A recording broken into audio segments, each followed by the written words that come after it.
Welcome to medico circle. आप सभी विद्यार्थियों का आज इस मेडिको सर्किल के सेशन में सबका स्वागत है।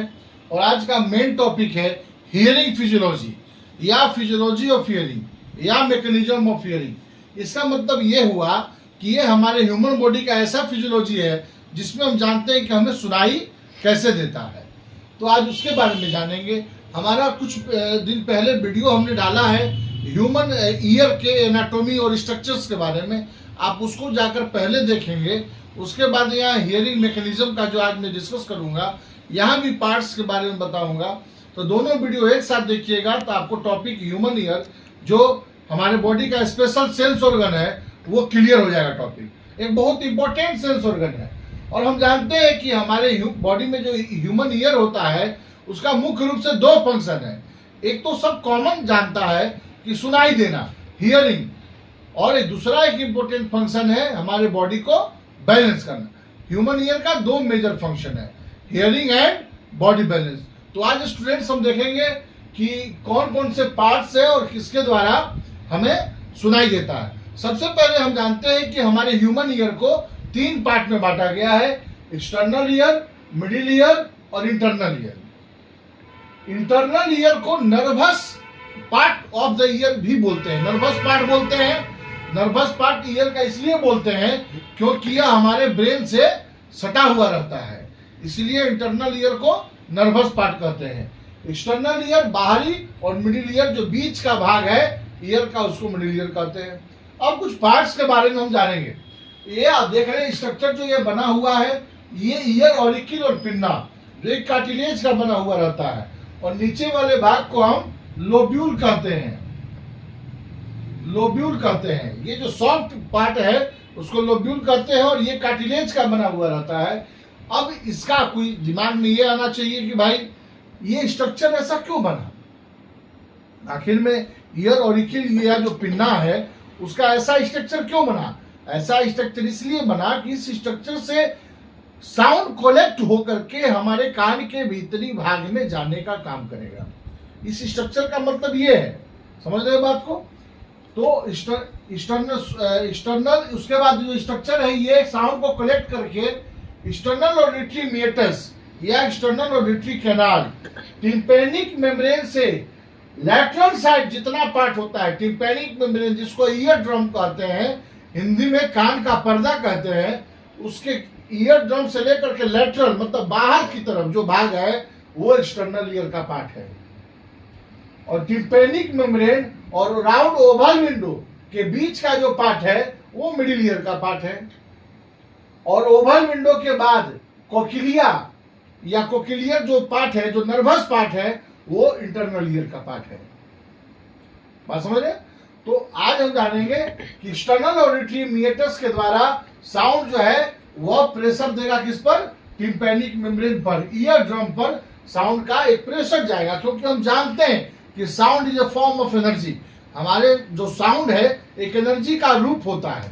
तो जो साउंड जा रहा है वो इकट्ठा होकर के एक्सटर्नल ऑडिटरी मीटर से किस पे पड़ेगा, टिम्पैनिक मेम्ब्रेन पर या ईयर ड्रम पे।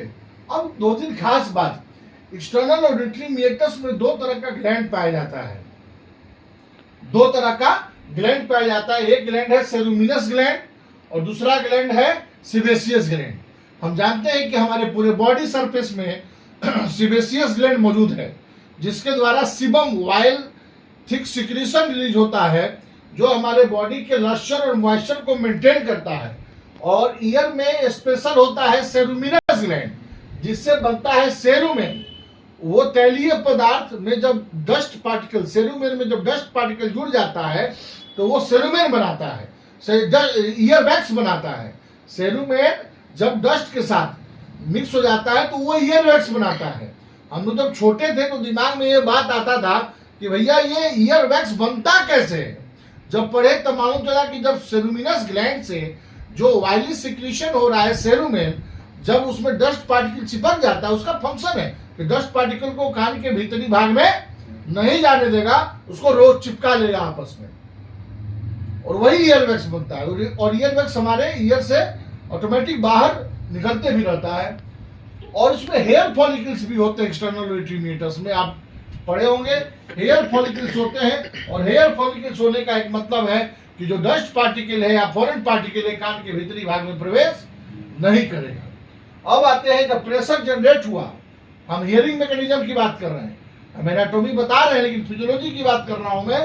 जब प्रेशर जनरेट होगा तो जब जैसे ही मेम्ब्रेन है, टिम्पैनिक मेम्ब्रेन ईयर ड्रॉप पर जब प्रेशर जनरेट होगा तो एक वाइब्रेशन प्रोड्यूस होगा और वो वाइब्रेशन एनर्जी के रूप में कान के मिडिल ईयर के भाग में जाएगा। मिडिल ईयर में एक ट्यूब होता है स्टिचियन ट्यूब, ये स्टिचियन ट्यूब ओपन होता है माउथ में, ओपन इनटू माउथ। आप कभी महसूस किए होंगे कि कान में कभी कोई मेडिसिन डालते होंगे या पानी जाता होगा तो कभी माउथ में आ जाता है, मतलब ये जो कान का मिडिल भाग है, मिडिल ईयर है, वो स्टिचियन ट्यूब ओपन हो रहा है कहाँ, हमारे ओरल कैविटी में, माउथ में। लेकिन ये साउंड को बैलेंस करने के लिए बना हुआ है। It is very important what I am discussing here. ये ध्यान देने की बात है, बहुत महंगी बात है कि स्टिचियन ट्यूब कान में क्यों बना। जो साउंड का प्रेशर अगर अधिक जाएगा, एक बहुत बड़ी बात है, बहुत सारे बुक्स में नहीं लिखा हुआ है लेकिन हम लोगों ने इसकी पढ़ाई की है, हमको पता है कि ये साउंड ये क्यों पैसेज बना हुआ है। क्या दवा के निकलने के लिए बना हुआ है, पानी के आने के लिए बना हुआ है? नहीं, ये साउंड जो जाता है उस साउंड को बैलेंस करेगा ताकि हमारे ब्रेन नर्वस पार्ट पे असर कम पड़े। मेरी बात समझिएगा। और इसमें 3 तरह का बोन्स होता है, मेलियस इनकस स्टेप्स, जिसको कि हम ईयर ओसिकल्स कहते हैं, जिसमें स्टेप्स हमारे बॉडी का सबसे छोटा बोन होता है। उसके बाद राउंड और ओवल विंडो के द्वारा जो साउंड एनर्जी के रूप में है वो कोकिलिया में जो सर्कुलर क्वाइल लाइक स्ट्रक्चर है उसमें प्रवेश करेगा। उसमें 2 तरह के फ्लूइड होते हैं, पेरिलिम्फ और इंडोलिम्फ। और कोकिलियर नर्व, वहां पे नर्व रिसेप्टर होता है जो कि साउंड को रिसीव करके हमारे ब्रेन के hearing centre of the brain, जो कि प्राइमरी ऑडिटरी कॉर्टेक्स होता है, एरिया नंबर ब्रेन का 41 और 42, जब साउंड कोकिलियर नर्व से रिसीव करके वो हमारे ब्रेन के प्राइमरी ऑडिटरी कॉर्टेक्स तक पहुंचाने का या hearing centre of the brain तक पहुंचाने का काम करेगा, तब हम साउंड को महसूस कर पाएंगे या सुन पाएंगे या उसको समझ पाएंगे। तो एक रफली हमने एक थीम आपके सामने रखा और आपको बताने का काम किया कि कैसे सुनाई देता है। ईयर और ऑरिकल से साउंड जो है टिम्पैनिक मेम्ब्रेन में जाकर के वाइब्रेशन प्रोड्यूस करता है, वो एक एनर्जी का रूप लेता है, वो एनर्जी मेलियस इनकस स्टेप्स में भी वाइब्रेशन पैदा करता है। उसके बाद राउंड और ओवल विंडो के द्वारा साउंड जो है वो कोकिलिया में जाता है, जो कि एक क्वाइल लाइक स्ट्रक्चर है। उस कोकिलिया में नर्व रिसेप्टर मौजूद रहते हैं, नर्व रिसेप्टर से साउंड रिसीव होकर के हमारे ब्रेन के hearing centre of the brain तक जाता है, जो कि प्राइमरी ऑडिटरी कॉर्टेक्स है, एरिया नंबर 41 एंड 42 है। और उसमें 2 तरह का फ्लूइड पाया जाता है, पेरिलिम्फ और इंडोलिम्फ, जो कि नर्व कोकिलियर को बैलेंस करने में और हमारे नर्वस फंक्शन को, ईयर के नर्वस फंक्शन को कोऑर्डिनेट करने में मदद करता है।